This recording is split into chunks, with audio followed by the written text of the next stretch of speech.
Il est exactement 10h22 à la salle Fétiri Koulibaly de la mairie de Bondoukou le samedi 17 décembre 2022. Une activité, la session inaugurale du conseil du district autonome du Zanzan.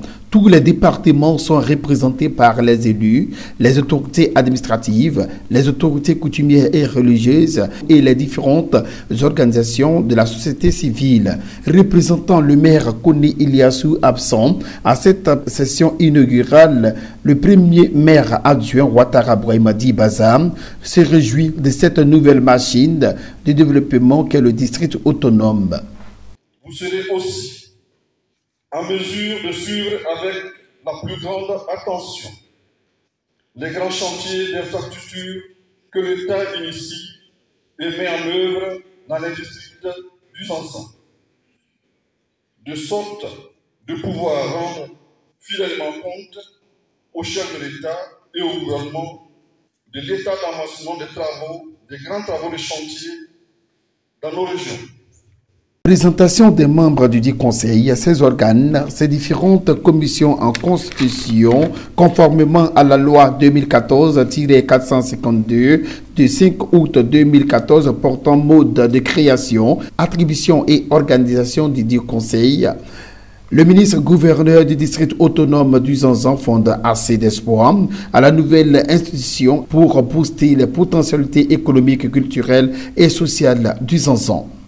Durant mes activités de rencontres et d'échanges avec nos populations, j'ai découvert avec joie que nos deux régions, le Bonkani et le Gontougou, regorgent de nombreux hauts cadres dans tous les domaines d'activité, mais qui malheureusement ne se sont pas mis en lumière. C'est pourquoi j'ai inscrit parmi les priorités du district la mise en place d'un répertoire des cadres du Zanzan afin de nous connaître pour mieux nous valoriser.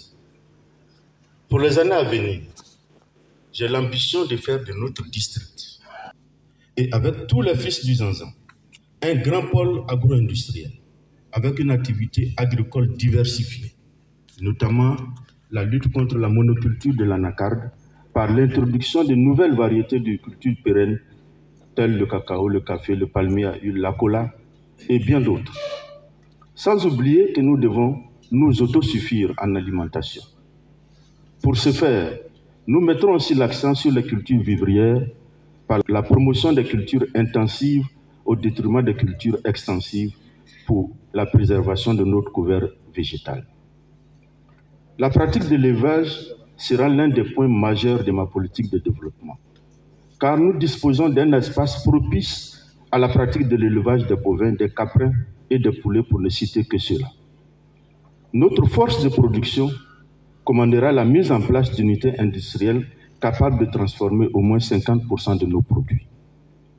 Mon ambition est aussi de faire du Zanzan un pôle culturel et touristique. Le schéma directeur est tracé. Les populations en monde rural attendent les œuvres pour l'amélioration des conditions de vie.